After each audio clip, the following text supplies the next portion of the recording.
Shalom, selamat pagi jemaat Tuhan yang saya kasihi di dalam Tuhan Yesus Kristus. Tata cara mengikuti kebaktian live streaming. Yang pertama, gunakan pakaian yang rapi, sopan, sebagaimana saudara sedang berada di gereja. Kedua, siapkan diri, duduklah yang sopan, rapi. Jangan melakukan kegiatan lain seperti makan, minum sepanjang ibadah dilaksanakan. Ketiga, ikutilah liturgi serta berpartisipasi aktiflah selama ibadah berlangsung, seperti duduk, berdiri, bertepuk tangan, memberikan persembahan. Persembahan saudara dapat dimasukkan di dalam amplop. Dan yang keempat, ikutilah ibadah live streaming dari awal sampai selesainya sebagaimana saudara beribadah di gereja. Demikian panduan tata cara mengikuti kebaktian live streaming. Biarlah ini sungguh menolong kita semua untuk dapat mengikuti ibadah dengan baik. Tuhan Yesus memberkati kita semua. Amin.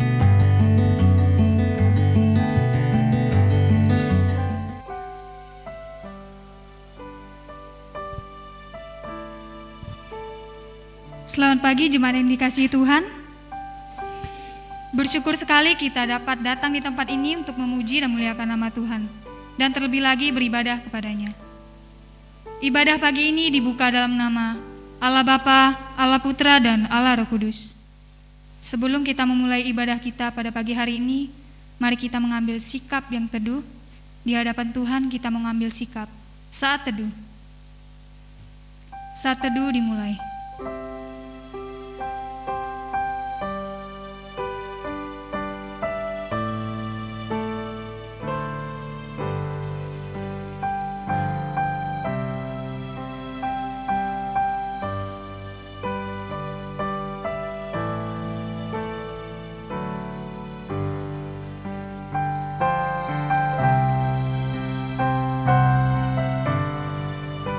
Saat teduh selesai. Saya undang jemaat untuk berdiri. Pujilah Tuhan, hai jiwaku. Pujilah namanya yang kudus, hai segenap batinku. Pujilah Tuhan, hai jiwaku, dan janganlah lupakan segala kebaikannya. Kasih Allah sungguh telah terbukti ketika Dia menyerahkan anaknya untuk menebus setiap dosa kita. Oleh karena itu kita mengucap syukur di hadapannya lewat pujian yang kita nyanyikan, Kasih Allah di KPPK nomor 27.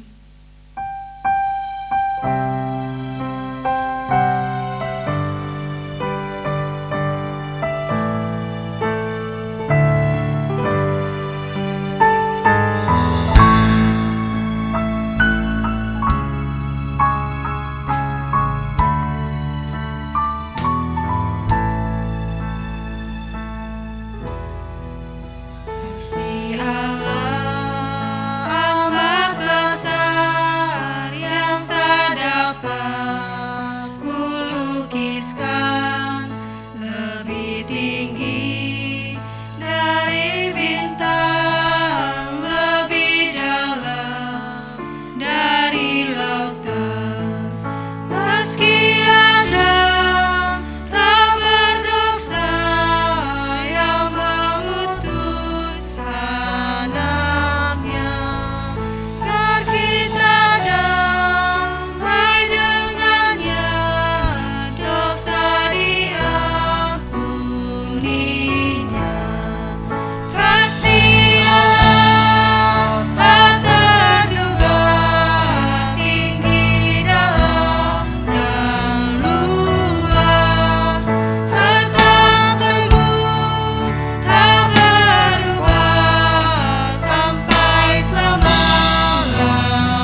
Mari Bapak Ibu kita berdoa.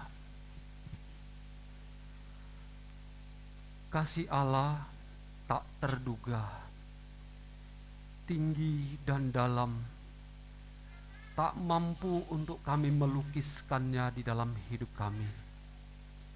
Bahkan sekalipun air laut menjadi dawat, setiap orang menjadi penulisnya, tak akan sanggup dan tak akan mampu melukiskan akan segala kasih Tuhan yang Tuhan nyatakan di dalam kehidupan kami.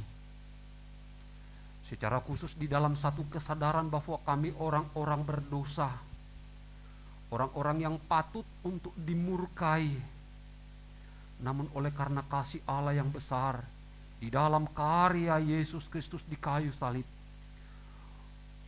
menyerahkan hidupnya, tubuhnya, mencurahkan darahnya, menjadi korban bagi kami, menanggung segala pelanggaran dosa kami.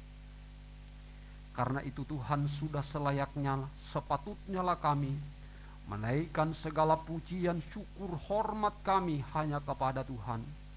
Selayaknya lah kami terus memiliki hati yang takut akan Tuhan. Selayaknya lah kami untuk terus boleh mengagungkan Tuhan di dalam seluruh hidup kami. Hari ini bersama dengan umat-Mu di Jemaat GKKB Kumpai, sungguh satu anugerah Tuhan. Tuhan pimpin kami dari rumah boleh hadir di dalam rumah-Mu yang kudus ini, untuk kami boleh bersama memuji menyembah Tuhan lewat ibadah ini.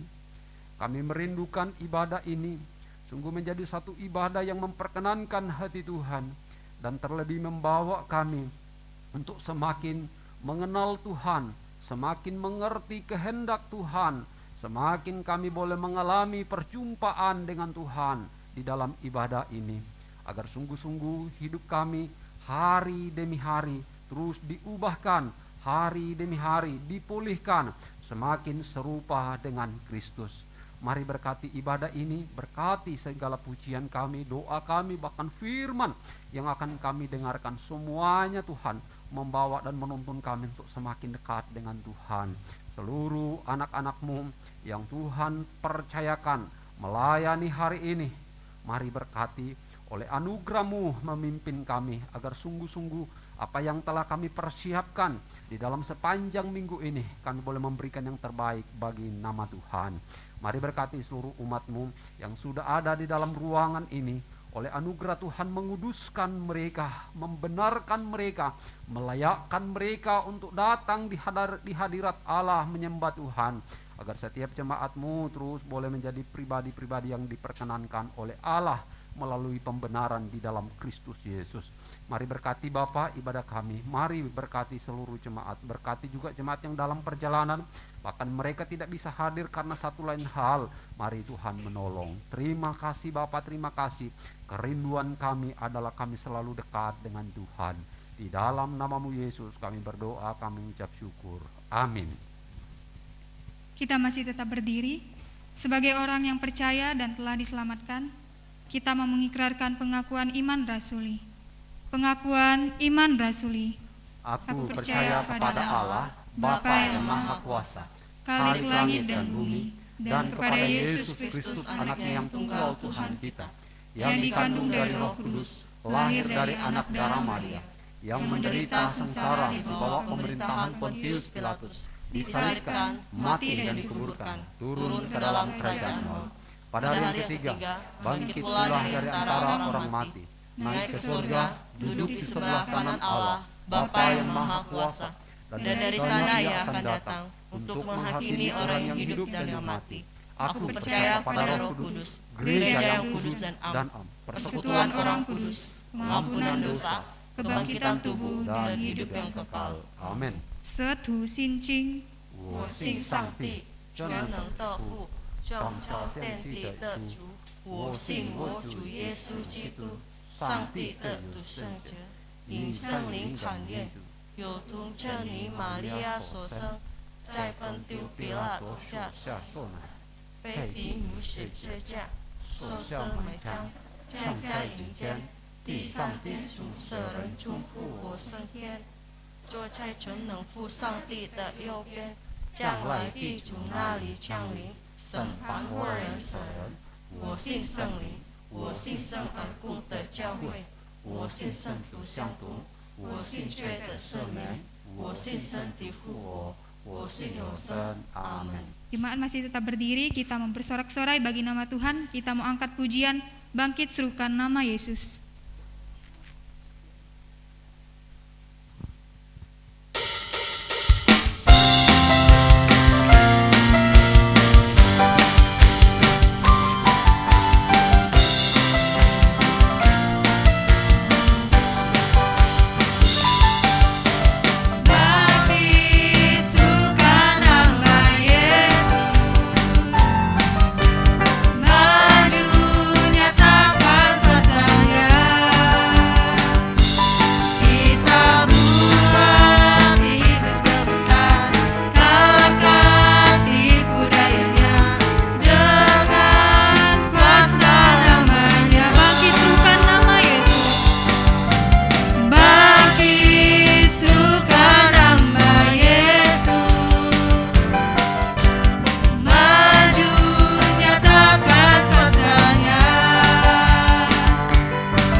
Kita mau membacakan bacaan bertanggapan kita yang terdapat di Ibrani pasal 8 ayat 1 sampai 6.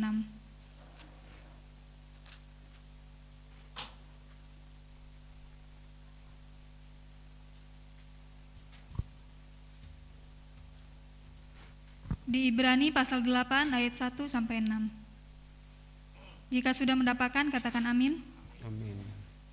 Kita akan bacakan secara bergantian. Imam besar perjanjian baru. Inti segala yang kita bicarakan itu ialah kita mempunyai imam besar yang demikian, yang duduk di sebelah kanan tahta yang maha besar di sorga, dan yang melayani ibadah di tempat kudus, yaitu di dalam kemah sejati, yang didirikan oleh Tuhan dan bukan oleh manusia. Sebab setiap imam besar ditetapkan untuk mempersembahkan korban dan persembahan, dan karena itu Yesus perlu mempunyai sesuatu untuk dipersembahkan. Sekiranya ia di bumi ini, ia sama sekali tidak akan menjadi imam, karena di sini telah ada orang-orang yang mempersembahkan persembahan menurut hukum Taurat.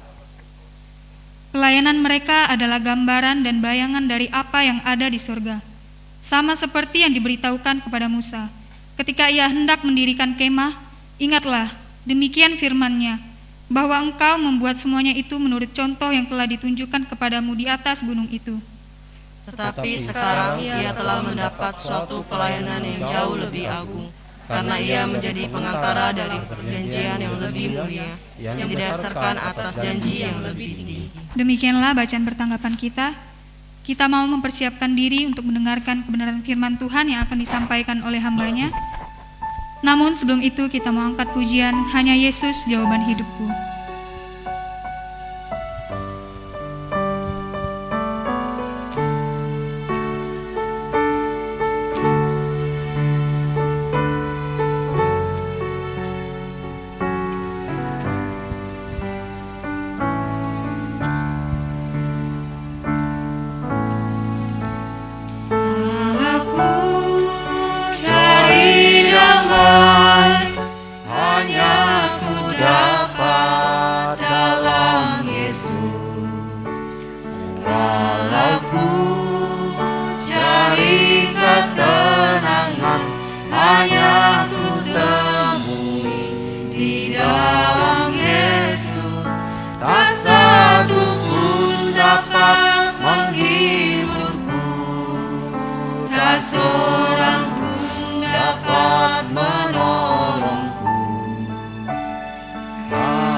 bersamanya, hatiku tenang, walau hidup penuh tantangan, tak satu pun dapat menghiburku, tak seorang pun dapat menolong.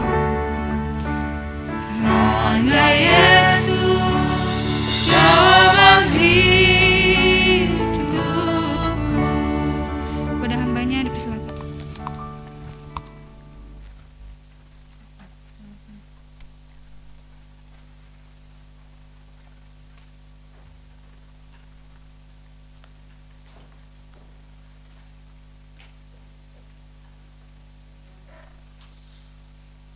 Mari kita berdoa.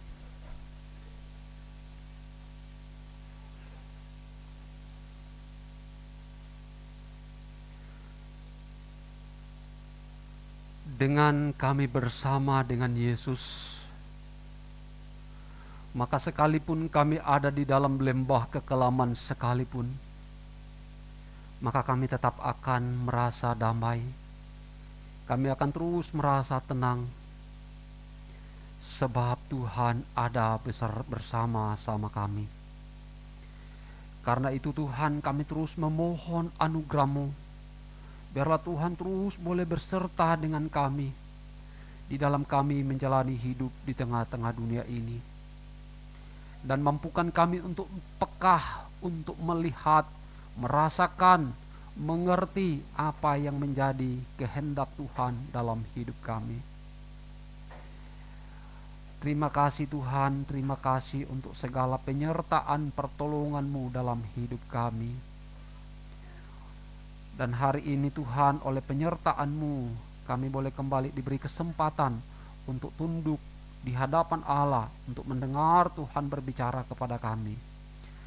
Mari Tuhan, Engkau berbicara kepada kami lewat firman-Mu, dan berikan kami kemampuan untuk menangkap, mengerti akan firman-Mu yang akan disampaikan, agar sungguh firman-Mu boleh menjadi tuntunan, arahan, bimbingan di dalam kami menjalani hidup, agar kami tidak melenceng, kami tidak jauh dari Tuhan, tetapi kami terus ada di dalam arahan dan bimbingan Tuhan. Berkati hamba Tuhan dengan seluruh keterbatasan untuk menyampaikan firman. Mari berkati. Terima kasih Bapa, terima kasih. Kami serahkan waktu pemberitaan firman pada hari ini hanya di dalam nama Yesus Tuhan kami. Amin. Shalom. Ya, kita bersyukur, berterima kasih kepada Tuhan yang terus boleh memberkati kita, terus boleh melimpahkan anugerahnya kepada kita, hingga kita boleh ada sampai hari ini. Kalau bukan karena Tuhan, kalau bukan karena penyertaan Tuhan, kalau bukan karena pertolongan Tuhan, saudara tidak bisa ada hari ini. Mungkin saudara bisa berkata, saya kuat, saya hebat, saya sehat. Saudara jangan lupa, ada begitu banyak orang di dalam kondisi yang begitu segar bugar, di dalam seketika Tuhan panggil, tidak bisa berbuat apa-apa. Karena itu saudara, ketika saudara masih bisa bangun pagi, saudara masih bisa berjalan, masih bisa ngobrol, itu adalah anugerah Tuhan.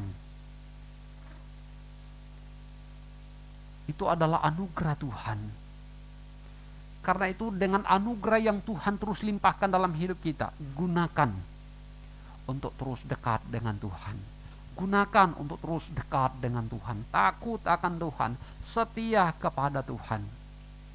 Sebab pada akhirnya, satu waktu, satu ketika, saudara mau terima atau tidak terima, pada waktunya nanti kita tidak berdaya. Kita tak bisa melakukan apa-apa lagi. Saudara rindu mau ke gereja, saudara sudah tidak sanggup, saudara tidak mampu lagi.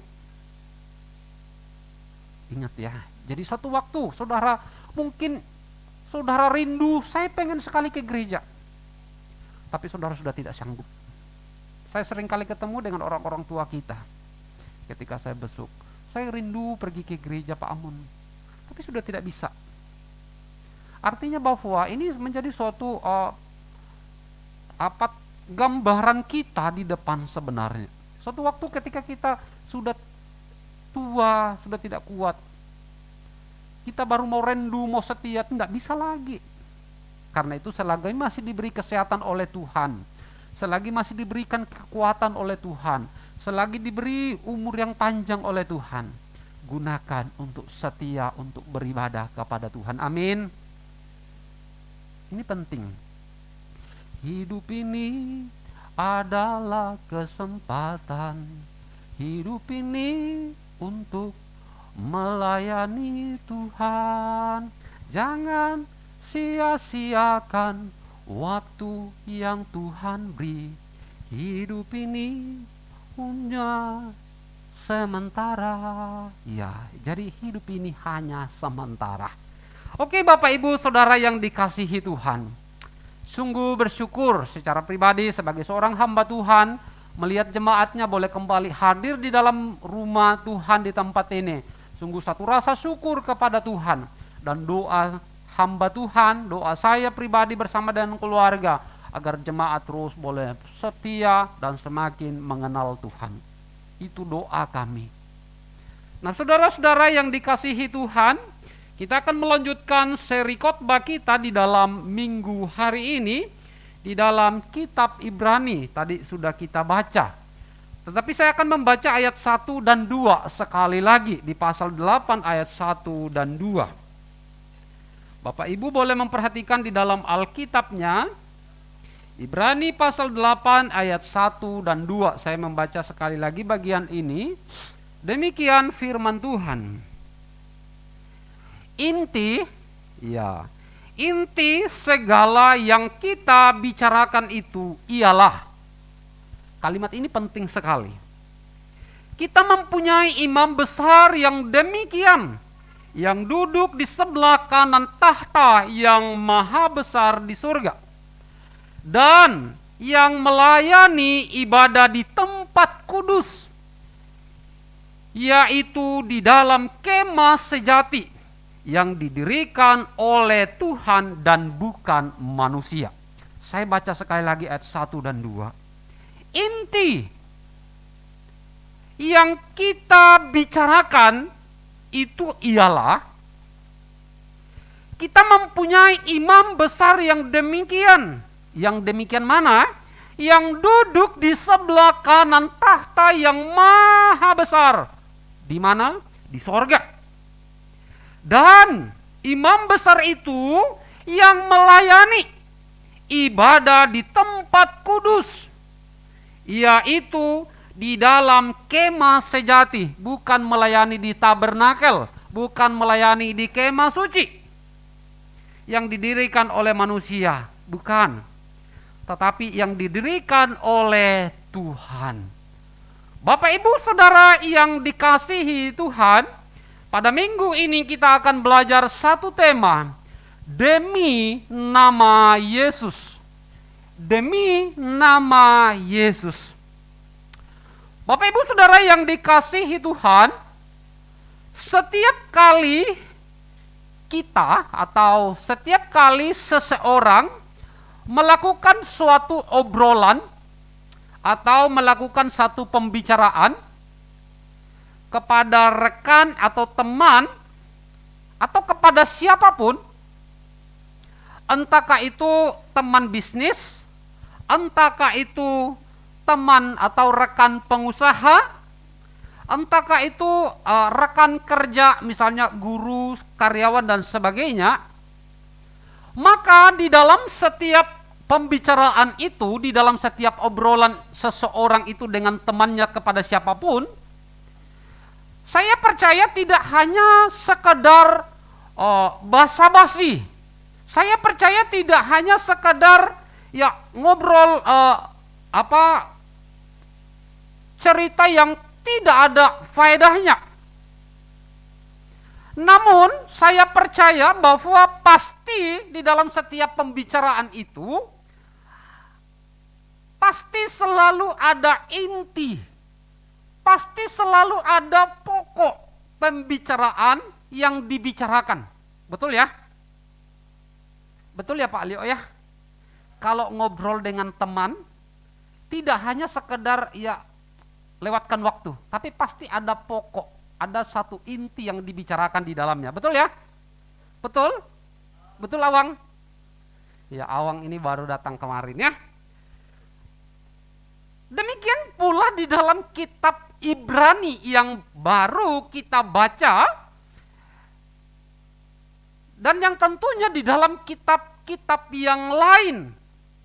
Secara khusus pada kitab Ibrani ini, setelah kita mengeksposisi dari kitab Ibrani pasal 1 sampai pasal 7, maka ketika kita sampai pada pasal 8 yang tadi kita baca, secara khusus lagi di dalam ayat 1 dan 2, maka kalau kita memperhatikan secara saksama, kita memperhatikannya dengan baik-baik, maka kita akan menemukan secara khusus di dalam ayat 1 bagian A, penulis kitab Ibrani tiba-tiba mengatakan seperti ini. Perhatikan. Tiba-tiba penulis kitab Ibrani di pasal 8 ayat 1 bagian A, dia mengatakan seperti ini, penulis kitab Ibrani menulis seperti ini. Dikatakan, inti atau pokok dari segala yang kita bicarakan. Ayat 1a. Inti atau pokok dari segala yang kita bicarakan. Maksudnya apa? Maksudnya bagaimana, Pak? Kalau saya mau meminjam bahasanya penulis kitab Ibrani dan saya masukkan di dalam bahasa saya mencoba meminjam, saya akan katakan seperti ini. Kira-kira penulis kitab Ibrani itu mau mengatakan begini. Semua yang aku katakan sebelumnya dan semua yang akan aku katakan yang ada di depan, cuman ada satu intinya. Cuman ada satu pokoknya. Jadi semua yang aku katakan sebelumnya dan semua yang akan aku katakan setelahnya ini adalah untuk menyatakan, untuk menegaskan, untuk menyampaikan satu intinya. Intinya apa? Inti yang dibicarakan di dalam kitab Ibrani ini, di pasal 8 ini dia katakan inti dari segala yang kita katakan, yaitu apa? Yaitu dikatakan bahwa kita memiliki Yesus Kristus sebagai imam besar yang sempurna. Jadi dia katakan segala yang kita bicarakan baik yang sebelum dan yang sesudahnya, satu intinya, satu pokoknya yang saya mau katakan, yang saya mau sampaikan kepada kalian. Yaitu apa? Yaitu kita memiliki Yesus Kristus sebagai imam besar yang sempurna, yang menjadi perantara perjanjian yang lebih mulia bagi kita di dalam ayatnya yang ke-6. Jadi kita sambungkan dari ayat 1 lalu kemudian tembus ke pasal 6, maka kita akan menemukan inti dari semua yang penulis Ibrani katakan, yaitu kita memiliki Yesus Kristus, imam besar yang menjadi pengantara perjanjian yang lebih mulia bagi kita. Bapak Ibu Saudara, perhatikan lagi. Di dalam ayat yang ke-6 itu ada kata perjanjian yang lebih mulia berdasarkan janji yang lebih tinggi, yang muncul di dalam teks di ayat yang ke-6. Nah saudara-saudara, untuk memahami kata perjanjian yang lebih mulia, yang berdasarkan janji yang lebih tinggi, maka kita untuk dapat memahami itu, maka kita harus memahaminya bahwa perjanjian yang pertama yang Allah berikan kepada umat manusia, kepada umat Tuhan, di ayat yang ke-7 dia katakan bahwa dikatakan cacat di dalam artian bukan karena hukum Taurat itu tidak baik, bukan, tetapi karena manusia tidak sanggup untuk menjalankannya. Manusia tidak sanggup untuk memenuhi tuntutannya. Itulah sebabnya dikatakan penulis Ibrani cacat. Kalau saya mau menjelaskannya itu seperti ini. Semoga Bapak Ibu bisa mengerti. Perjanjian yang pertama itu Allah memberikan hukum Tauratnya. Hukum Tauratnya yang mengatur, yang menuntun umat datang kepada Allah. Jadi perjanjian pertama itu Allah memberikan hukum Taurat. Diberikan kepada umat Tuhan untuk mengatur, untuk menuntun umat datang kepada Allah. Namun hukum Taurat itu tuntutannya berat. Hukum Taurat itu yang diberikan Allah itu berat sekali. Sehingga umat Tuhan tidak akan sanggup untuk menjalankannya. Hukum Taurat itu manusia tidak akan mampu memenuhi tuntutannya. Karena itulah Allah memberikan, karena Allah tahu umat manusia tidak sanggup untuk memenuhi tuntutan hukum Taurat, maka Allah memberikan mereka kemah suci, tabernakel. Tujuannya apa? Sehingga ketika manusia melanggar hukum Taurat, ketika manusia tidak sanggup memenuhi tuntutan hukum Taurat, mereka datang ke kemah suci untuk mempersembahkan korban melalui imam. Jadi hukum Taurat diberikan sebagai perjanjian pertama. Tapi manusia tidak akan sanggup untuk memenuhi tuntutan itu. Karena itu Allah tahu, diberikanlah kemah suci, tabernakel. Jadi ketika mereka tidak sanggup melakukan hukum Taurat, mereka berdosa, maka mereka datang ke kemah suci untuk membawa korban, untuk mempersembahkan supaya dilakukan pengampunan dosa bagi umat yang melakukan dosa itu. Namun semuanya itu, semua yang dilakukan itu, upaya yang dilakukan itu, tidak bisa memenuhi tuntutan Allah yang sempurna. Jadi apapun yang dilakukan oleh manusia tidak akan sanggup, tidak akan mampu untuk memenuhi tuntutan Allah yang sempurna. Karena itulah ada perjanjian yang lebih mulia. Itulah kenapa muncul perjanjian yang lebih mulia, yang lebih tinggi, yang didasarkan pada janji yang lebih tinggi, yaitu Yesus Kristus yang ditentukan oleh Allah sendiri menjadi imam besar sekaligus menjadi korban yang sempurna. Jadi kenapa muncul perjanjian yang lebih mulia yang berdasarkan pada janji yang lebih tinggi? Karena manusia tidak akan sanggup memenuhi tuntutan hukum Taurat di dalam perjanjian lama, tidak mampu. Karena itu muncul perjanjian yang baru yang lebih mulia yang berdasarkan janji, yaitu di dalam diri Yesus Kristus yang ditentukan oleh Allah sendiri menjadi imam besar sekaligus menjadi korban yang sempurna. Nah, Bapak Ibu dan Saudara yang dikasihi Tuhan, dan yang lebih menarik lagi, setelah penulis Ibrani mengatakan bahwa Yesus adalah imam besar yang menjadi pengantara perjanjian yang lebih mulia yang berdasarkan janji yang lebih tinggi, dikatakan, penulis Ibrani katakan bahwa itu tidak sama dengan imam besar lainnya. Dia pisahkan lagi. Jadi Yesus Kristus yang ditentukan menjadi imam besar ini dikatakan itu tidak sama seperti imam besar lainnya. Kalau Bapak Ibu masih ingat khotbah saya pada minggu lalu, bagaimana saya memisahkan tentang imam perjanjian lama dengan imam di dalam perjanjian baru yang muncul di dalam diri Yesus Kristus. Bapak Ibu boleh ingat-ingat. Sebab Yesus Kristus dikatakan, penulis Ibrani melanjutkan dikatakan, Yesus Kristus itu duduk di sebelah kanan tahta yang maha besar di sorga. Jadi Yesus Kristus itu duduk di sebelah kanan tahta yang maha besar di sorga. Kalimat duduk di sebelah kanan tahta maha besar ini menunjukkan, ini mau menegaskan bahwa Yesus Kristus berada di posisi yang tertinggi. Yesus Kristus berada di posisi yang mulia. Dengan demikian, semakin memperjelas bagi kita, semakin meyakinkan kepada kita bahwa Yesus bukan imam sama seperti imam perjanjian baru lama, tetapi dia adalah imam besar yang sempurna, yang sekaligus menjadi korban, tetapi dia juga adalah Allah, Raja di atas segala raja, yang memiliki segala kuasa, baik di bumi maupun di sorga. Jadi ketika kita mengerti tentang di sebelah kanan tahta Maha Besar, ini menunjukkan, menegaskan bahwa Yesus berada pada posisi yang tertinggi.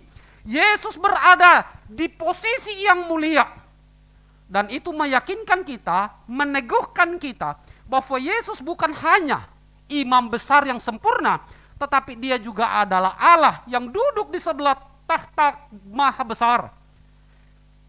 Yesus adalah raja di atas segala raja, yang memiliki segala kuasa baik di sorga maupun di bumi. Demi nama Yesus Kristus. Saudara-saudara, fakta berikutnya, dengan pemakaian Yesus duduk, itu sedang menunjukkan atau mau menjelaskan kepada kita bahwa pekerjaan Yesus telah selesai. Jadi ketika Yesus duduk di sebelah tahta Maha Besar, menunjukkan bahwa Yesus berada pada posisi tertinggi, berada pada posisi yang mulia. Kata duduk juga ini tidak bisa disepelekan, karena kata duduk ini mau menunjukkan, mau menjelaskan kepada kita bahwa pekerjaan Yesus telah selesai. Artinya apa? Artinya bahwa Yesus telah menyelesaikan apa yang harus dia lakukan. Yesus telah mengerjakan segala pekerjaannya yang diemban di dalam muka bumi ini, yaitu mempersembahkan dirinya, mengorbankan, mencurahkan darahnya sebagai korban yang sempurna di hadapan Allah yang Maha Besar, sebagaimana yang ditetapkan sebagai bagi setiap imam besar untuk membawa korban persembahan. Di dalam ayatnya yang ke-3.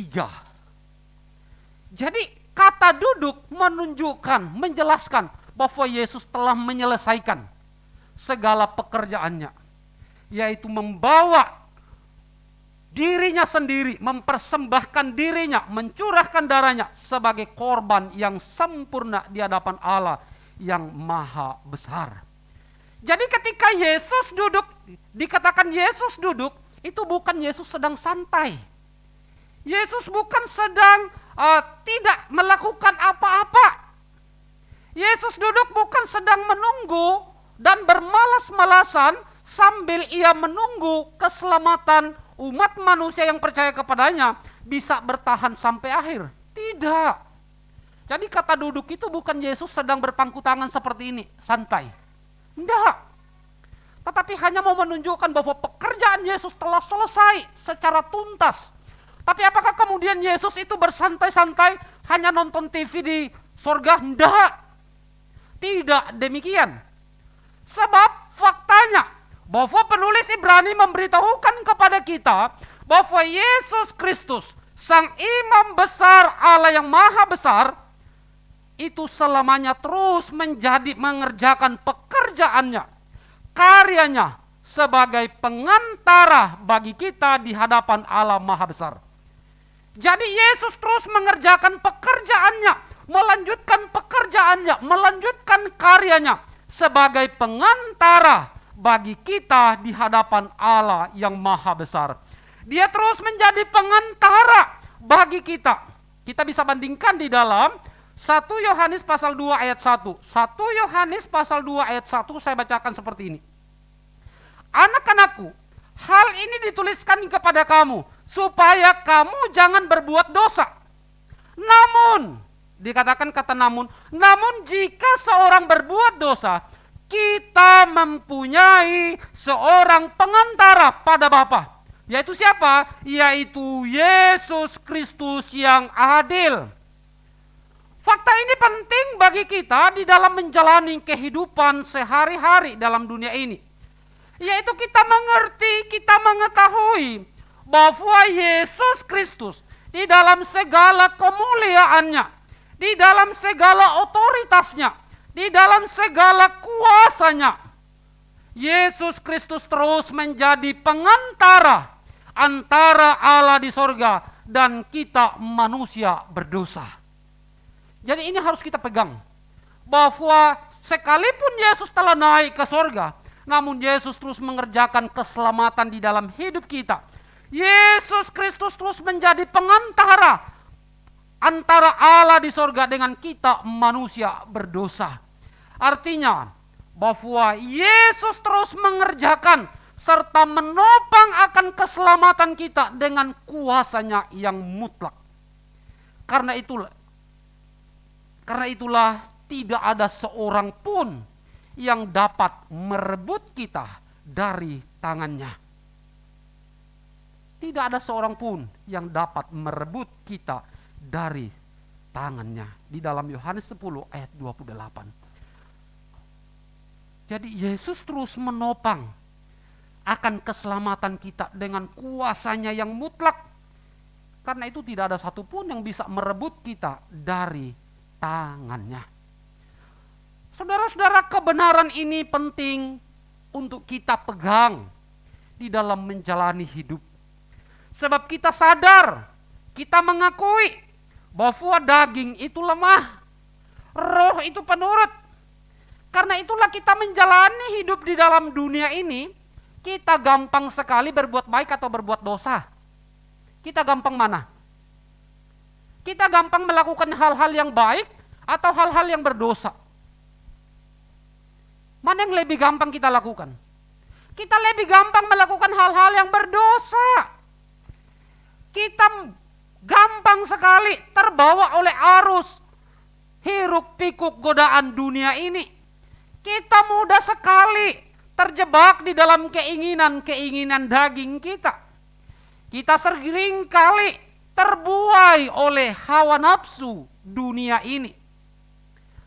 Jikalau dengan kekuatan kita, jikalau dengan kemampuan kita, kita tidak akan bisa menghadapinya. Kita tidak akan sanggup, kita akan kalah. Karena itulah Yesus di sorga, di sebelah kanan Allah, Tata yang maha besar, terus menopang kita, terus bersyafaat bagi kita, agar kita manusia yang lemah, manusia yang rapuh ini, kita bisa tetap mampu bertahan sampai pada finish. Ini penting sekali. Jadi kita menjalani hidup di dalam dunia ini dengan penuh dengan tantangan godaan. Kita gampang sekali jatuh. Kita gampang sekali terbuai oleh hawa nafsu. Kita gampang sekali terbawa oleh kedagingan. Dengan kekuatan kita akan jatuh. Dengan kekuatan kita sendiri kita tidak mampu. Karena itulah Tuhan Yesus terus mengerjakan keselamatan itu di dalam diri kita. Agar kita bisa bertahan sampai pada garis finish. Tidak ada satupun yang bisa sampai ke garis finish kalau dengan kekuatannya sendiri. Usahanya sendiri tidak akan mampu sampai garis finish yang Allah tentukan, tidak bisa. Hanya dengan kekuatan dan pertolongan Allah sendiri yang akan memampukan kita. Dan itulah yang Yesus kerjakan di dalam sorga bagi kita. Jadi Yesus Kristus, imam besar kita yang berada di sorga, terus melayani kita, segala kelemahan kita. Dia terus menguatkan kita di dalam menjalani hidup di dalam dunia yang fana ini. Ini poin pertama yang penulis kitab Ibrani mau sampaikan kepada kita. Hal yang kedua atau fakta yang kedua yang diungkapkan oleh penulis kitab Ibrani yang juga tidak kalah pentingnya untuk kita pahami, yaitu bahwa Yesus Kristus, imam besar agung kita, dikatakan ayat yang kedua, tidak melayani kita sebagai imam besar di tabernakel atau di kemah suci buatan tangan manusia. Jadi Yesus melayani kita itu bukan di tabernakel, bukan di kemah suci buatan tangan manusia. Tetapi dikatakan di ayat yang kedua, tetapi yang melayani ibadah di tempat yang kudus, yaitu di dalam kemah sejati yang dibuat oleh Allah sendiri.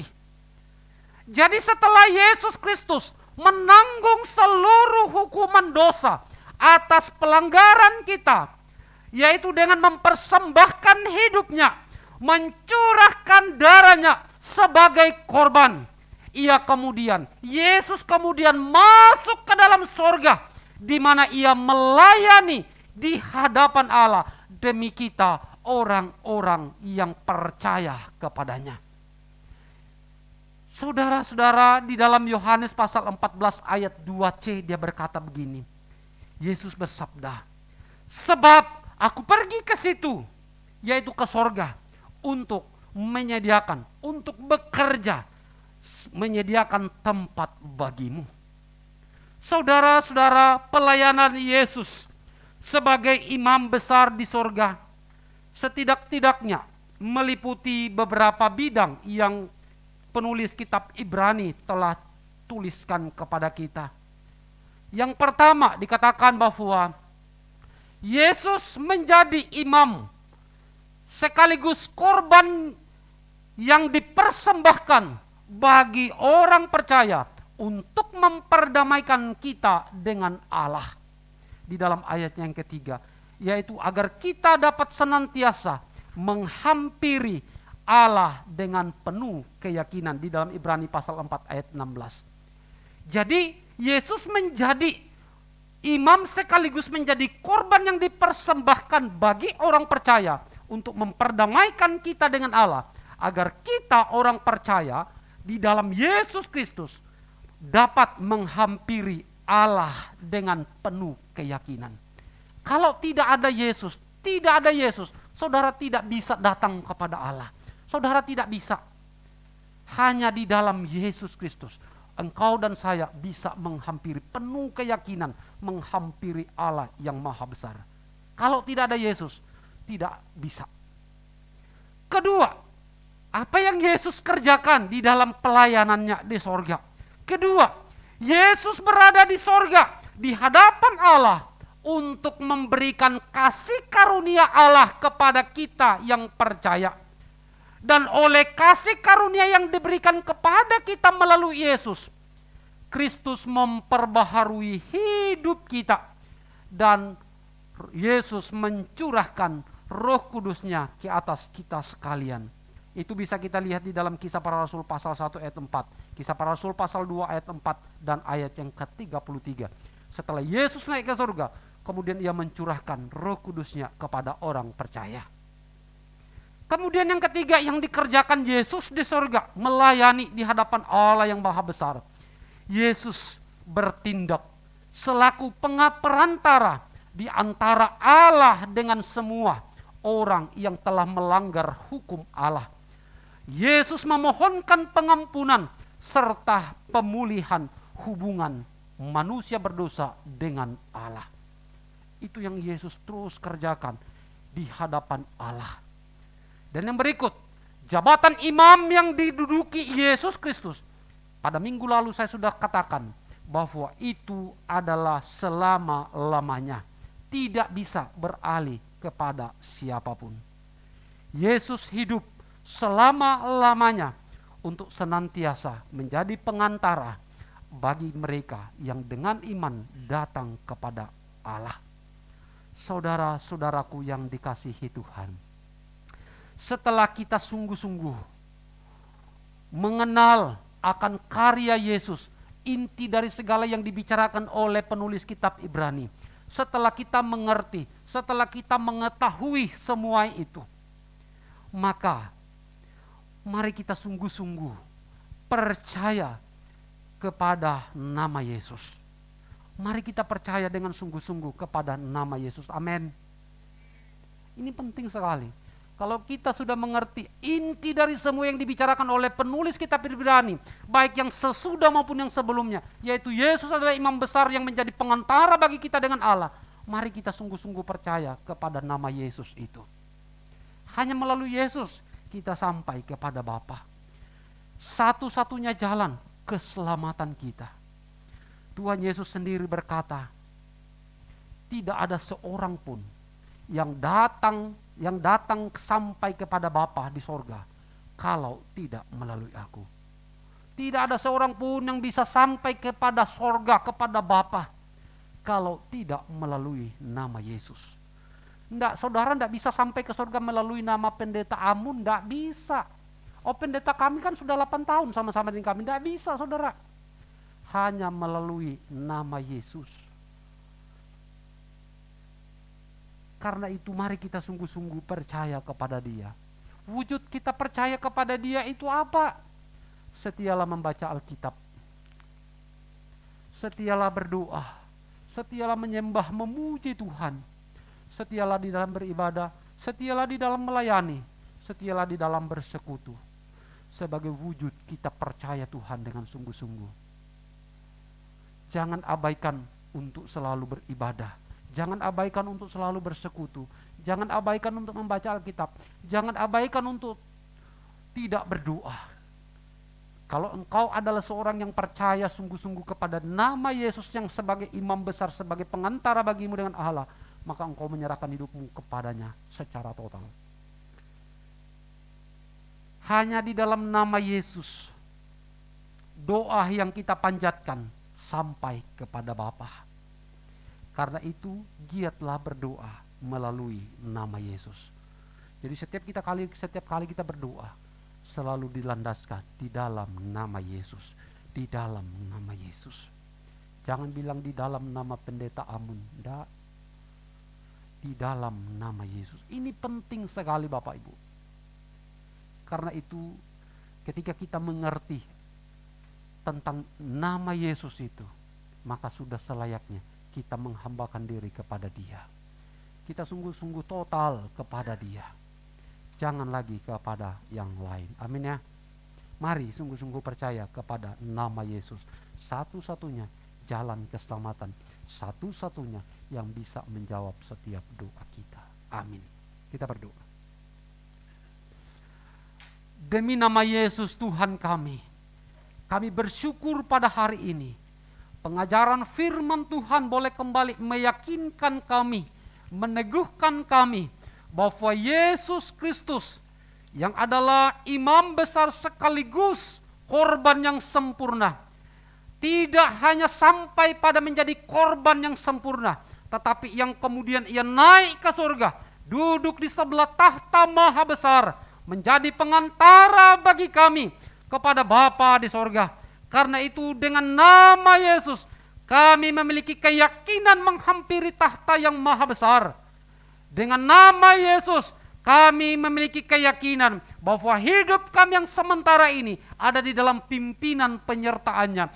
Hanya di dalam nama Yesus kami percaya bahwa ketika dunia yang sementara ini kami tinggalkan, maka Tuhan Yesus kami telah menyediakan tempat bagi kami. Dalam nama Yesus Tuhan kami, Sang Imam Besar kami menaikkan setiap doa-doa kami. Tolong kami Bapa, untuk kami di dalam menjalani hidup ini, sungguh kami terus percaya hanya di dalam nama Yesus. Di dalam namamu Yesus kami berdoa. Amin.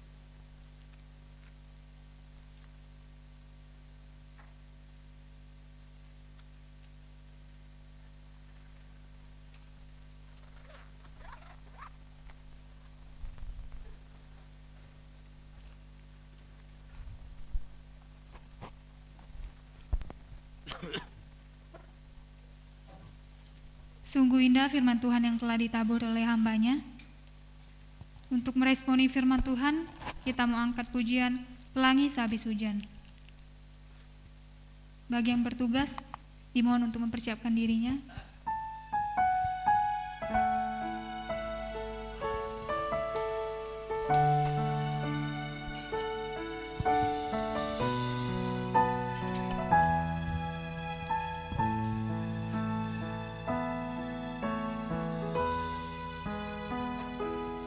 Jalan hidupku tak selalu tanpa kabut yang pekat,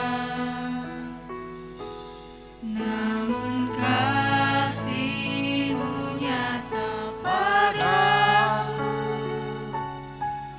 pada waktu-Mu yang tepat. Seperti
Yakinlah dan percaya hanya kepada Tuhan, karena Ia adalah kota benteng yang teguh, batu karang yang teguh.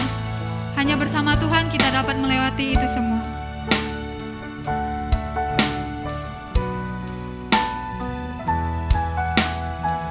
Jalan hidupku tak selalu.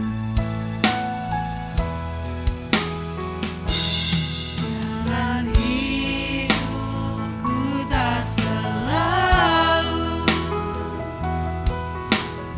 tanpa kabut yang pekat, namun kasih-Mu nyata padaku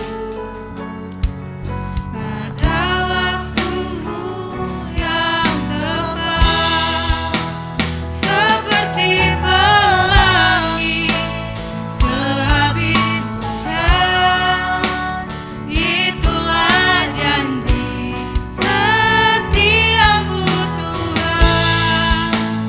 Di balik dukaku telah menanti harta yang tak ternilai dan abadi. Saya undang jemaat untuk berdiri.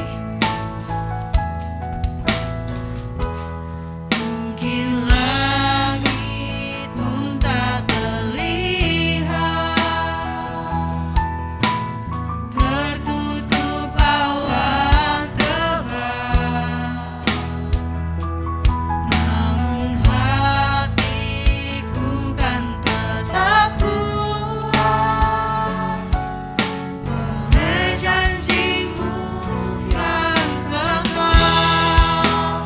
Seperti pelangi sehabis hujan, itulah janji setia-Mu Tuhan. Di balik dukaku telah menanti harta yang tak ternilai dan abadi.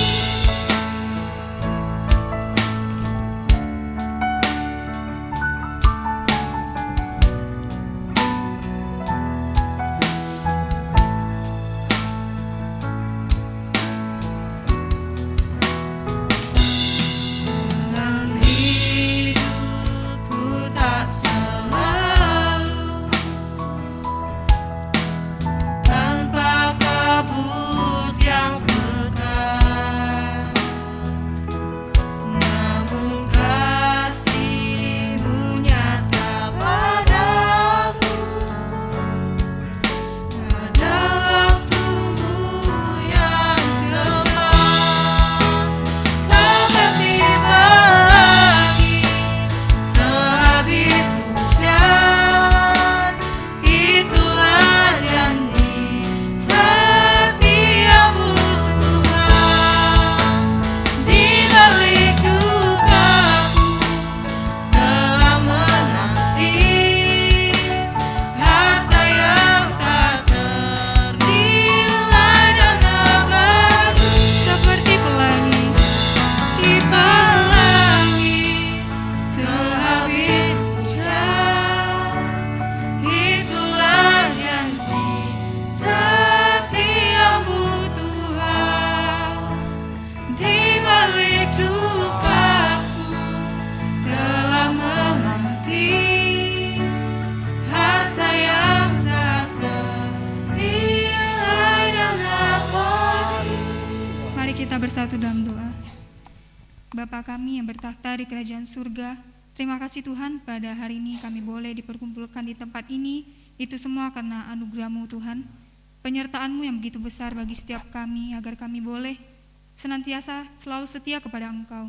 Terima kasih Tuhan untuk firman Tuhan yang telah ditabur, kiranya boleh menjadi kekuatan bagi setiap kami, agar kami selalu mengandalkan Engkau dalam segala hal ya Tuhan. Berkati juga ya Tuhan persembahan yang telah kami jalankan, kiranya boleh Engkau berkati di tempat ini ya Tuhan, setiap majelis yang mengelolanya. Kami serahkan ya Tuhan, waktu dan hidup kami hanya ke dalam tangan-Mu. Kami menyerahkan hidup kami seutuhnya hanya ke dalam tangan-Mu ya Tuhan. Hanya di dalam nama Tuhan Yesus kami ucap syukur dan berdoa. Amin. Jemaat dipersilakan duduk kembali.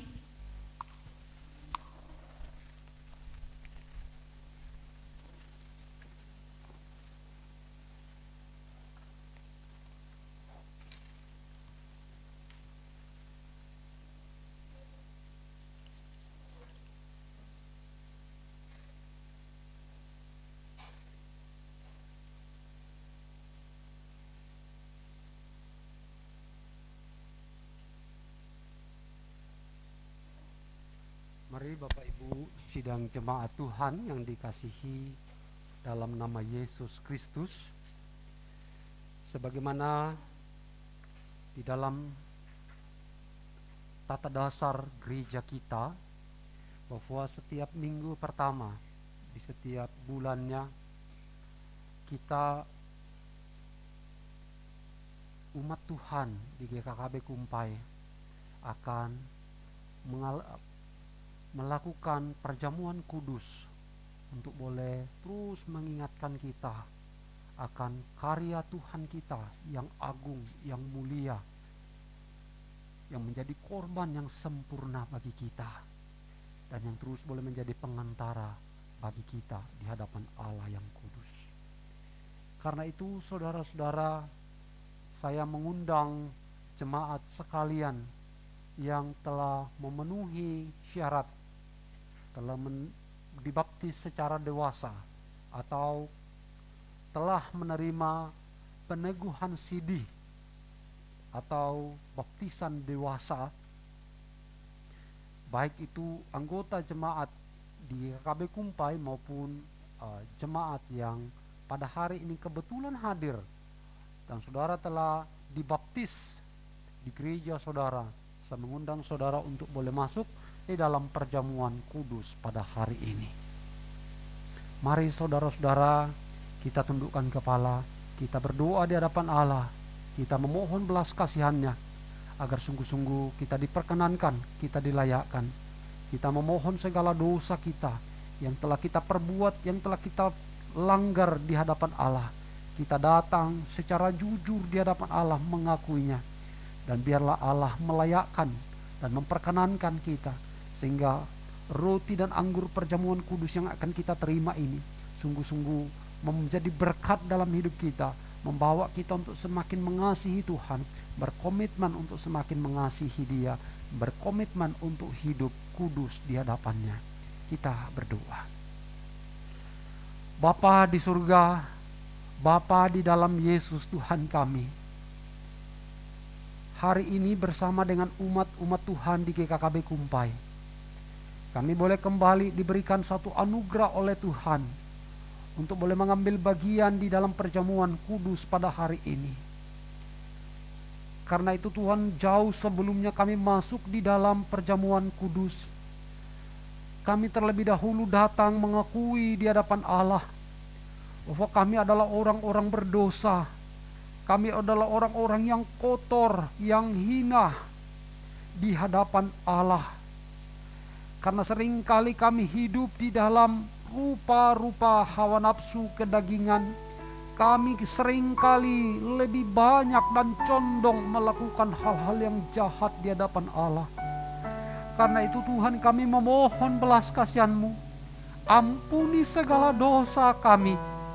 Ampuni kami.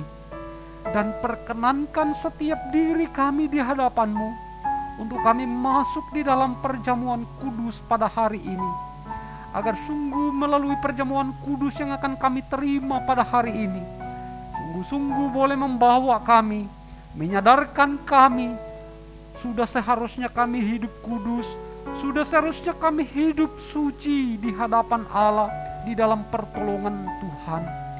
Karena itu Tuhan, tolong kami, mampukan kami menjalani hidup yang semakin serupa dengan Kristus. Terima kasih Tuhan Yesus, terima kasih. Mari berkati seluruh umat-Mu yang sudah siap untuk menerima roti dan anggur perjamuan hari ini. Mari berkati, siapkan hati mereka Bapa. Dan bagi saudara-saudara kami yang belum, kami mohon Tuhan terus boleh teguhkan mereka. Iman mereka terus bertumbuh, iman mereka semakin dalam, semakin mengenal Engkau Tuhan. Dan pada akhirnya mereka juga menyatakan iman di dalam baptisan, untuk mereka boleh mengambil bagian di dalam perjamuan kudus. Terima kasih Bapa, terima kasih. Kami serahkan hamba Tuhan yang akan melayani perjamuan kudus hari ini. Mari oleh anugerah-Mu memberkati, menguduskan, menyucikan, agar sungguh hamba-Mu diperkenan dan dilayakkan. Di dalam nama-Mu Yesus kami berdoa, kami mengucap syukur. Amin. Bapak Ibu Saudara yang dikasihi Tuhan, mari kita bersama-sama membaca bacaan bertanggapan kita Saya akan membaca bagian pemimpin, Bapak Ibu membaca bagian jemaat. Kita bergantian membaca bagian firman Tuhan ini demikian. Dan ketika mereka sedang makan, Yesus mengambil roti, mengucapkan berkat, memecah-mecahkannya, lalu memberikannya kepada murid-muridnya dan berkata, Ambillah, makanlah, inilah tubuhku. Sesudah itu Yesus mengambil cawan, mengucap syukur, lalu memberikannya kepada mereka dan berkata, Minumlah kamu semua dari cawan ini, sebab inilah darahku, darah perjanjian yang ditumpahkan bagi banyak orang untuk pengampunan dosa. Akan tetapi aku berkata kepadamu, mulai dari sekarang, aku tidak akan minum lagi hasil pokok anggur ini, sampai pada hari aku meminumnya. Yaitu yang baru bersama-sama dengan kamu dalam kerajaan Bapa. Sebab setiap kali kamu makan dan minum cawan ini, kamu memberitakan kematian Tuhan sampai Ia datang. Jadi barang siapa dengan cara yang tidak layak makan roti Atau minum cawan Tuhan, ia berdosa terhadap tubuh dan darah Tuhan.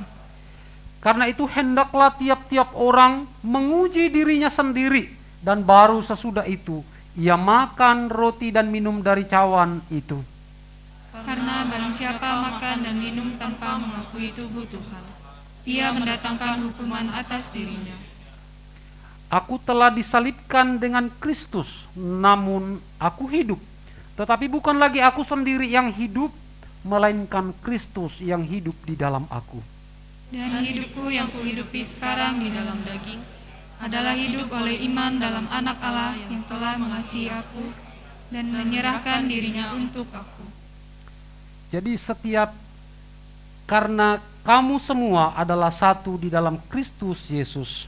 Saudara-saudaraku yang terkasih, jikalau Allah sedemikian mengasihi kita, maka haruslah kita juga saling mengasihi. Saudara-saudara, setiap kali kamu makan roti dan minum cawan ini, kamu memberitakan kematian Tuhan sampai Ia datang.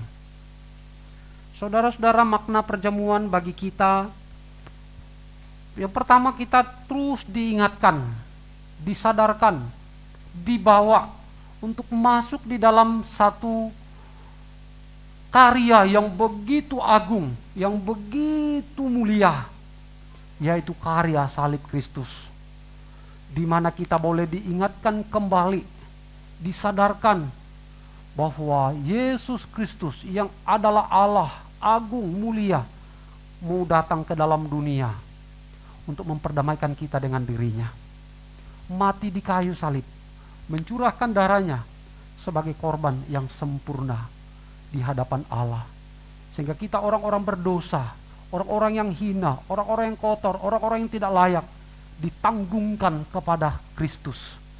Karena itu setiap kali kita masuk di dalam perjamuan kudus, harusnya kita boleh mengingat akan karya Yesus Kristus yang mau berkorban bagi kita. Dan di dalam satu kesadaran itu, bahwa Yesus Kristus telah berkorban bagiku, bukankah sudah seharusnya, bukankah sudah selayaknya kita mau berkomitmen, kita mau bertekad, kita mau berjanji pada diri kita di hadapan Allah, aku mau mengasihi Engkau Tuhan, aku mau setia kepadamu Tuhan, aku mau taat kepadamu Tuhan, sebab Engkau telah berkorban bagiku, sebab Engkau jauh lebih mengasihi aku daripada apa yang aku bisa lakukan. Kedua, perjamuan kudus mendorong kita untuk terus boleh membangun sebuah persekutuan yang Allah telah kerjakan di dalam dirinya, di dalam Yesus Kristus. Kita yang tadinya jauh disebut seteru Allah, kini kita diperdamaikan dengan dirinya dan dipersatukan dengan sesama anggota tubuh Kristus. Karena itu biarlah sungguh hidup kita terus boleh membangun sebuah kehidupan yang baik di hadapan Allah dan sesama. Jadi tidak hanya waktu kita datang kepada Tuhan di gereja baik, tapi di rumah kita tidak baik. Tetapi harus kehidupan kita sungguh-sungguh menunjukkan bahwa kita adalah orang-orang yang telah mengalami Kristus, sehingga kehidupan kita itu terus boleh membangun sebuah kehidupan yang baik. mempermuliakan Tuhan. Ketiga, mengingatkan kita bahwa janji Tuhan, Ia akan datang kembali untuk menggenapi karya keselamatan yang Ia telah kerjakan. Itu iya dan amin. Dan itu menjadi pegangan bagi setiap kita, bahwa hidup di dunia ini hanyalah sementara, tetapi yang pasti di dalam kita menjalani hidup ini, kita punya pengharapan yang pasti bahwa Tuhan kita, Tuhan yang kita sembah, yang telah mati dan bangkit, Ia bukan Tuhan yang mati, tapi Ia adalah Tuhan yang hidup, yang telah bangkit. Artinya bahwa Ia bisa menolong dan Ia akan datang kembali untuk menggenapi akan keselamatan yang telah kerjakan. Tuhan Yesus berkata, aku akan datang kembali dan membawa kamu di mana aku berada, di situ pun kamu berada. Ini harus menjadi sebuah pegangan kita dalam menjalani hidup ini, sehingga kita tidak mudah beralih, kita tidak mudah untuk tidak lagi mau percaya kepada Tuhan, tetapi harusnya mendorong kita, membangkitkan gairah kita untuk semakin setia, untuk semakin taat kepada Tuhan. Oke, Bapak Ibu Saudara yang dikasihi Tuhan, kita akan bersama-sama akan menerima roti dan anggur perjamuan yang ada di hadapan kita. Kita akan menerimanya dan kita akan mengiringi dengan menaikkan pujian satu dengannya. Di dalam bait kedua, jemaat sekalian yang telah siap untuk menerima perjamuan kudus pada hari ini, untuk boleh bangkit berdiri, dan bagi petugas perjamuan kudus di dalam bait kedua untuk boleh maju ke depan.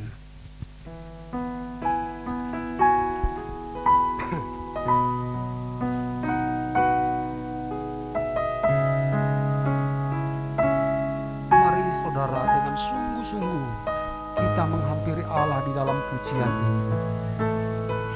Hayati satu demi satu, kalimat demi kalimat dalam pujian ini.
Sekalian boleh berdiri, petugas perjamuan kudus boleh maju ke depan.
Segala sesuatunya telah tersedia.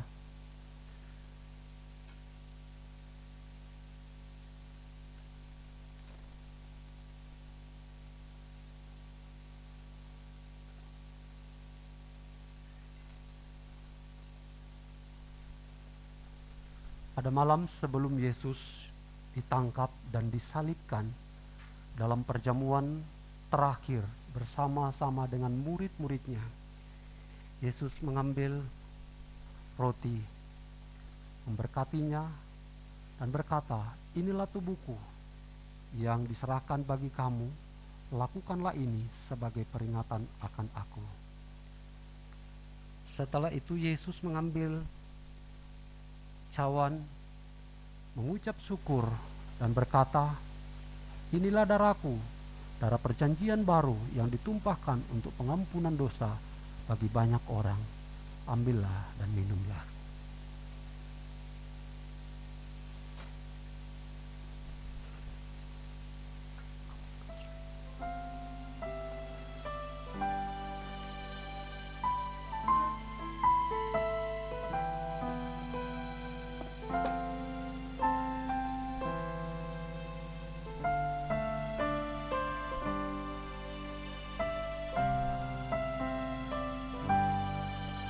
Mari saudara-saudara,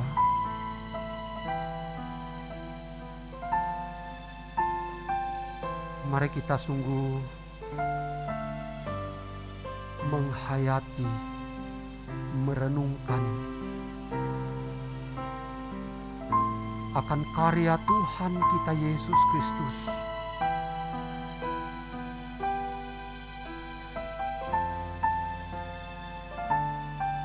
Ia yang tidak mengenal dosa dibuatnya menjadi dosa. Ia yang mulia, tetapi ia yang mau datang ke dalam dunia. Bahkan tidak hanya sekedar datang ke dalam dunia, tetapi ia yang mau mengambil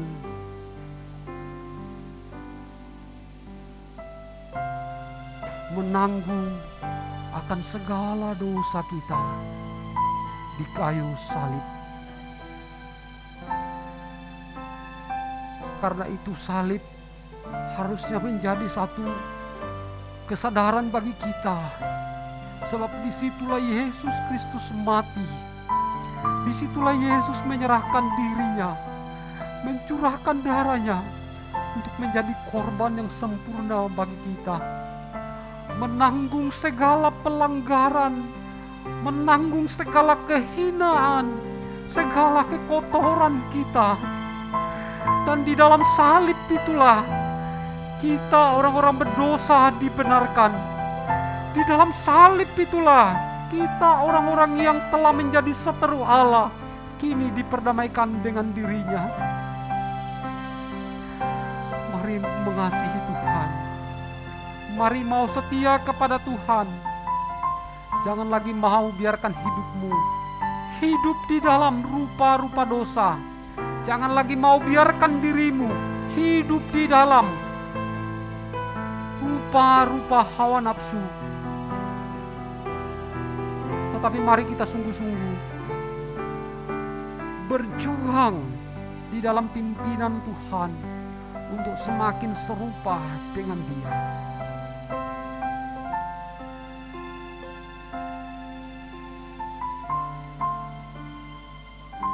Apakah masih ada yang belum menerima?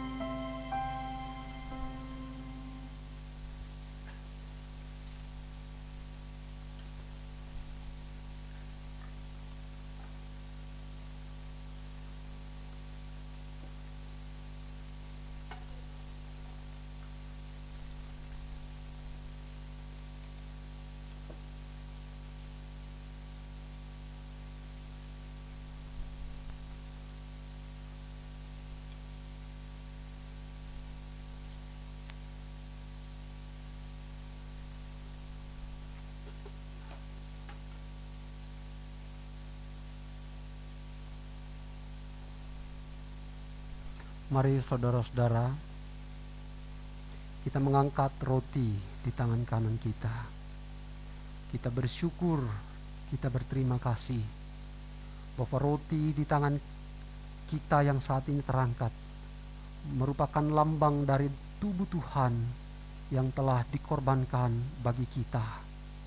Karena itu setiap kali kita makan akan roti ini, boleh terus membawa kita kepada karya salib Kristus, untuk kita semakin bertekad, untuk kita semakin mengasihi Tuhan, semakin cinta kepada Tuhan, semakin setia kepada Tuhan. Mari dengan ucapan syukur kita makan roti ini bersama-sama, kita memakannya.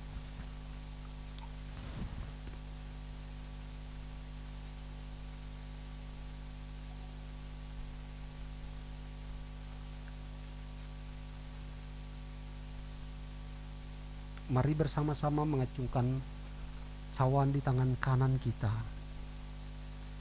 Cawan yang ada di tangan kanan kita melambangkan darah Tuhan yang telah dicurahkan bagi kita untuk segala pengampunan dosa-dosa kita. Karena itu, jangan lagi mau hidup di dalam dosa. Jangan lagi mau diperbudak oleh segala dosa, tapi teruslah berjuang untuk terus boleh hidup, melakukan apa yang menjadi kehendak Allah di dalam hidupmu. Mari kita meminumnya dengan rasa syukur di hadapan Allah. Kita meminumnya.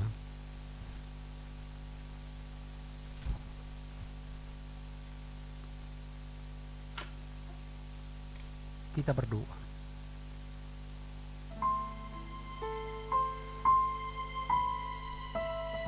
Hati kami sungguh bersukacita, bersyukur bahwa pada hari ini bersama dengan umat-umat Tuhan di tempat ini boleh mengambil bagian di dalam perjamuan kudus untuk boleh mengingatkan kembali akan karya Tuhan kami yang begitu agung, yang begitu mulia di kayu salib, dan mendorong kami untuk terus boleh hidup di dalam kebenaran, untuk tidak lagi hidup di dalam rupa-rupa dosa, untuk tidak membiarkan kami hidup dikuasai oleh kedagingan hawa nafsu, tapi terus belajar untuk berjuang untuk terus boleh melakukan apa yang menjadi perkenanan hati Tuhan.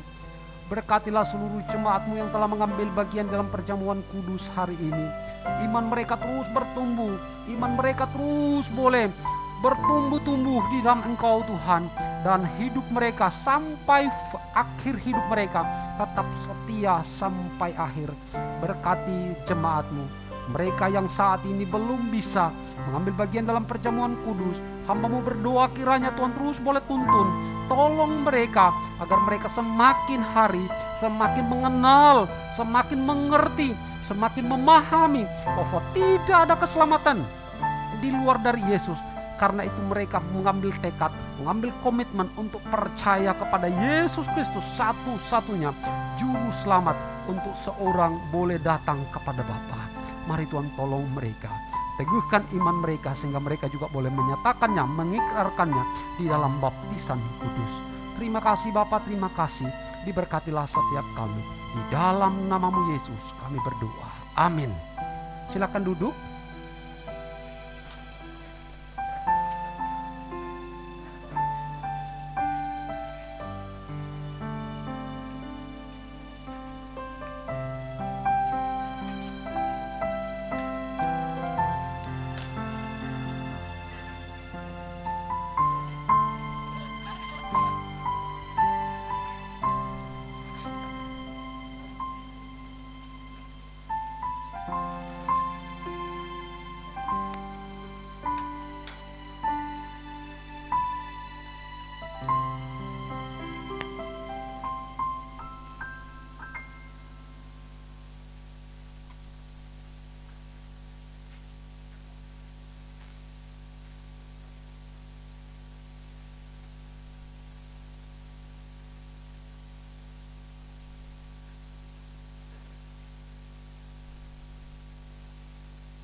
Oke, Bapak Ibu Saudara yang dikasihi Tuhan, kita telah sampai di penghujung dari ibadah kita pada hari ini.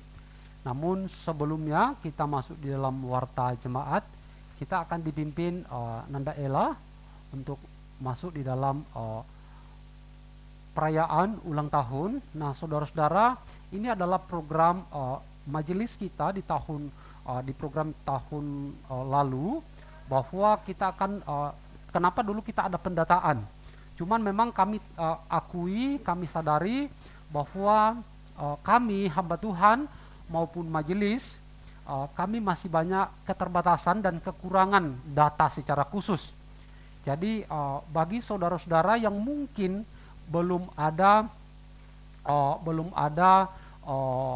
datanya, belum sempat terdata, kalau Nanda Ella nanti majelis panggil ke depan, silakan. Jadi yang berulang tahun di bulan Januari sampai bulan April, silakan maju ke depan ya.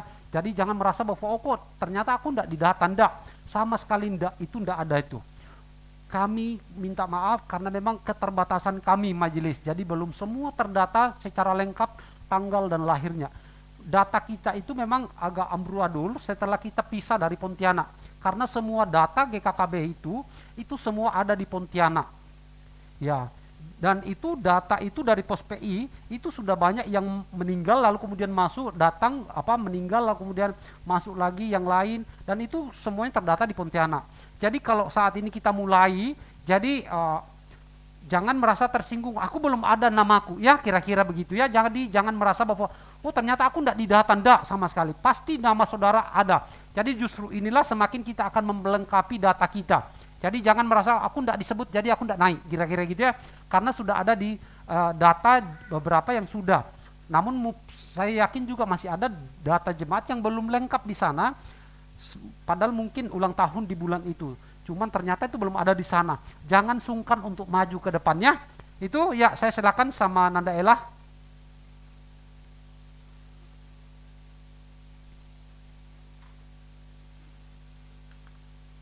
Oke.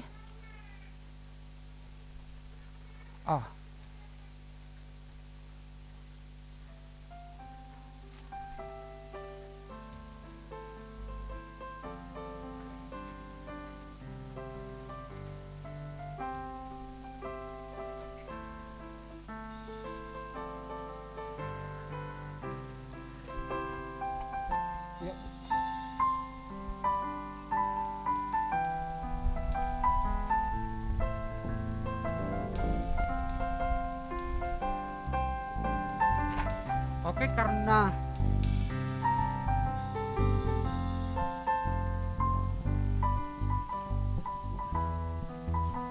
kayaknya masih mempersiapkan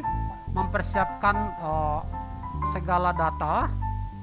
Jadi mempersiapkan kue ulang tahunnya. Jadi saya akan baca dulu warta jemaat ya. Ya, kita masuk di dalam warta jemaat dulu aja ya. Oke. Oke, kita masuk di dalam warta jemaat.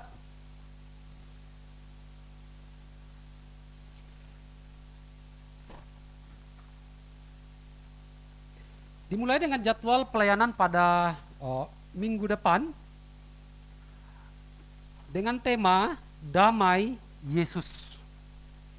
Pembicara saya sendiri, pemimpin pujian Lili, backing vokal Devi dan Meli, musik Devon, Eko, Milna, dan Jose. Kemudian petugas persembahan Ibu Amung dan Ibu Ana. Lalu kemudian jadwal pelayanan ibadah sekolah minggu itu Daud menjadi Raja Israel, cerita firman Tuhan, Afin, pemimpin pujian Lili dan Desi, musik Lia. Lalu kemudian jadwal pelayanan ibadah tunas remaja pada minggu depan, Tuhan yang memberi, Tuhan yang mengambil. Di dalam Ayub pasal 1 ayat 1 sampai 22, pembicara saya sendiri, pemimpin pujian Emma, singer Mui dan Weni, pemusik Asau, Jose dan Abu, petugas persembahan Juli, dan operator LCD Teresia. Nah, bagi saudara-saudara yang telah dipersiapkan, yang telah dijadwalkan untuk melayani di dalam sepanjang minggu ini, boleh saudara-saudara boleh mempersiapkan diri untuk boleh memberikan yang terbaik untuk kemuliaan bagi nama Tuhan di dalam pelayanan yang Tuhan percayakan. Jadi ketika saudara dipercayakan untuk melayani, itu adalah anugerah Tuhan. Apapun bentuk pelayanan yang Tuhan percayakan, itu adalah anugerah Tuhan. Jadi pelayanan apapun, baik itu membawa kantong persembahan, operator LCD, itu sama nilainya dengan saya yang berkhotbah. Jadi jangan menganggap remeh, jangan menganggap enteng ketika dijadwalkan. Itu adalah anugerah bagi saudara. Karena itu lakukan dan persiapkan dengan baik untuk setiap pelayanan kita. Tidak melihat bahwa pelayananku hanya kantong persembahan, aku tidak usah persiapan. Jangan, sama. Saudara bawa kantong persembahan dengan saya berkhotbah itu sama nilainya. Ya, karena itu mari kita persiapkan pelayanan kita dengan sungguh-sungguh agar pelayanan kita menyenangkan, memuliakan Tuhan ya. Oke, lalu kemudian ini laporan persembahan yang masuk di dalam sepanjang minggu ini. Persembahan kolektan di dalam ibadah raya sebesar Rp1.130.000. Ibadah sekolah minggu Rp119.900. Ibadah tunas remaja Rp376.000. Ibadah pemuda, persekutuan pemuda Rp118.000. Lalu kemudian ini adalah persembahan persepuluhan yang masuk di dalam sepanjang minggu. Nomor 048.300.000, 097 200.000, 029 20.000, 032 Maret dan April 100.000. Lalu kemudian keluarga Ibu Asnawati sebesar 400.000, D.A. D 300.000, keluarga Devon dan Stefani 2 juta bulan Maret dan April. Kemudian keluarga Aprianto dan Leni Rp1.300.000. Nah, hari ini akan diadakan rapat majelis. Diingatkan kepada seluruh majelis untuk boleh hadir, baik yang tidak hadir di dalam ibadah maupun yang ada mengikuti ibadah secara online, untuk boleh hari ini boleh ikut rapat majelis di jam 1 siang nanti. Lalu kemudian ini adalah selanjutnya adalah saya serahkan sama Nanda Elah untuk memimpin perayaan ulang tahun bagi jemaat yang berulang tahun dari bulan Januari sampai pada bulan April. Ya, silakan.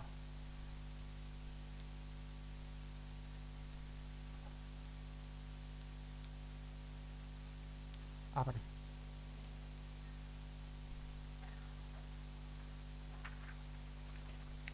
Oke, ini masih ada laporan keuangannya. Laporan keuangan untuk diakonia, saldo akhir Februari 3.209.500, Maret 3.770.000, April 3.410.000 rupiah. Pengeluaran ada? Oh, enggak ada. Berarti saldo akhir 3.410.000 rupiah. Selanjutnya laporan keuangannya, berarti selesaikan semua ya. Oke, laporan keuangan untuk kas umumnya. Setelah itu langsung Nanda Ella memimpinnya.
Oke, selamat siang semuanya.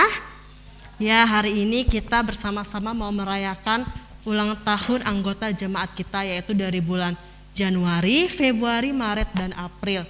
Nah, data yang kami gunakan ini adalah data sebelum data jemaat lama. Jadi, mohon maaf sekali kalau Bapak Ibu namanya belum tersebutkan di PowerPoint, tapi berulang tahun di bulan Januari, Februari, Maret, dan April, boleh silakan maju ya. Tidak perlu malu-malu. Oke, nama yang saya sebutkan silakan maju dari bulan Januari tidak ada.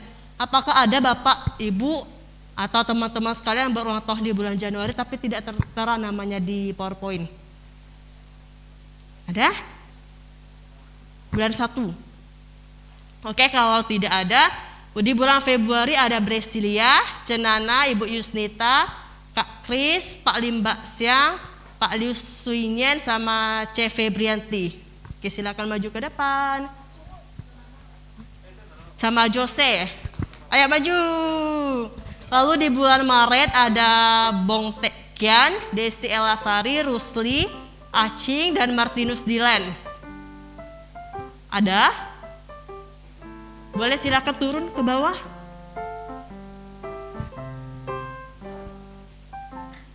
Bapak Rusli? Salah? Oke. Lalu di bulan April ada Ibu Tan Muisim, Levina, Meli, Devi.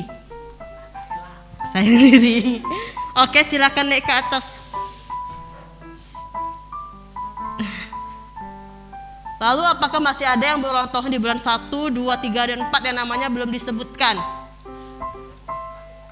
Ibu Nio Amwe. Ada bisikan soalnya.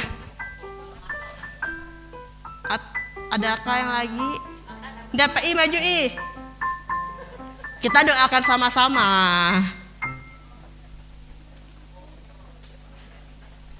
Atau yang mau ulang tahun 2 kali? Oke ya. Kita mau sama-sama nyanyikan lagu Selamat Ulang Tahun.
Karena kita tidak boleh tiup lilin, kita kibas-kibas saja lilinnya ya. Oke, 1, 2, 3.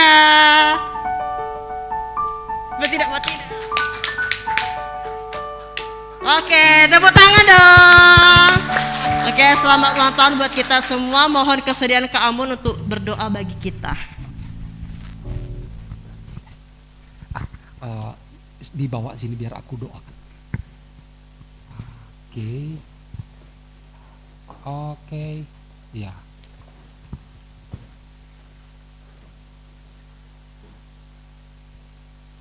Oke ya Bapak Ibu ya, ini jemaat kita yang berulang tahun dari bulan Januari sampai pada bulan April ya. Sekali lagi saya mewakili gereja, kalau misalnya itu Bapak Ibu belum terdata di sana, masih datanya belum lengkap, jadi kami mohon maaf dan kami terus berjuang untuk memperbaiki data kami ya. Oke, saya akan berdoa untuk jemaat sekalian yang berulang tahun. Biarlah sungguh kiranya Tuhan yang menolong memberkati mereka di dalam pekerjaan, di dalam usaha, di dalam masa depan. Biarlah Tuhan yang akan terus boleh campur tangan memberkati mereka. Mari kita bersama-sama bangkit berdiri, saya akan pimpin di dalam doa. Kita berdoa. Segala puji, syukur, hormat bagimu Tuhan. Kami sungguh bersuka cita, bersukaria, hati kami bergembira pada hari ini. Kami boleh menyaksikan karya Tuhan sempurna di dalam kehidupan jemaat-Mu.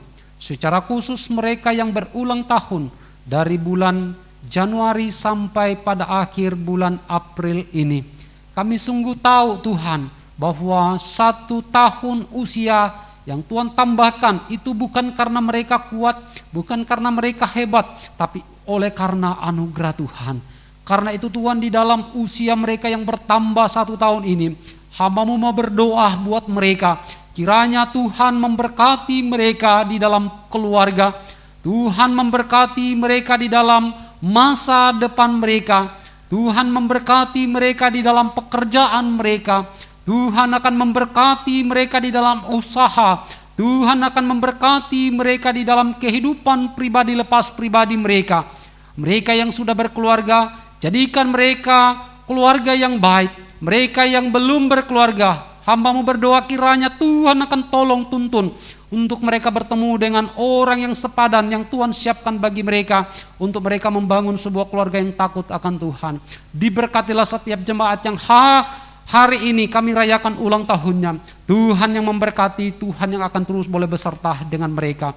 Diberkatilah di dalam kesehatan mereka, diberkatilah di dalam umur yang panjang, agar sungguh mereka terus memiliki umur yang panjang, dan terlebih Tuhan memberkati mereka memiliki hati yang takut akan Tuhan. Terima kasih Bapa, kemuliaan hormat hanya bagi-Mu di dalam nama Yesus. Amin. Silakan duduk. Selamat ulang tahun bagi setiap jemaat ya. Oke, nah setelah ini kita akan bagikan konsumsi ya. Jadi kita akan ada kue untuk kita bagikan setelah ibadah. Setelah saya pimpin dalam doa berkat ya. Jadi setelah doa berkat, Bapak Ibu akan boleh menerima roti sebagai tanda rasa syukur kita bersama-sama atas ulang tahun jemaat kita ya. Oke, mari kita bangkit berdiri.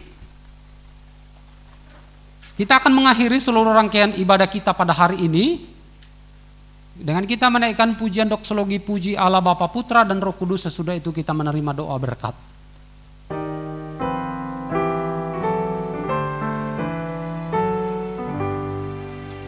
Puji Allah Bapa, Putra, puji Allah Roh Kudus, ketiganya yang esa.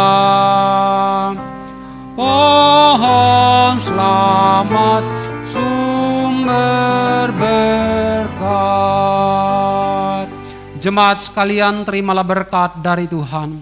Kasih karunia dan damai sejahtera dari Allah Bapa kita dan di dalam Tuhan kita Yesus Kristus, Sang Juru Selamat kita, dan di dalam pimpinan, penyertaan, pertolongan dan kuasa Allah Roh Kudus, memimpin menyertai kita dari saat ini kekal selama-lamanya. Amin.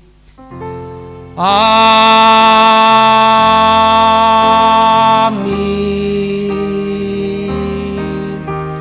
Amin.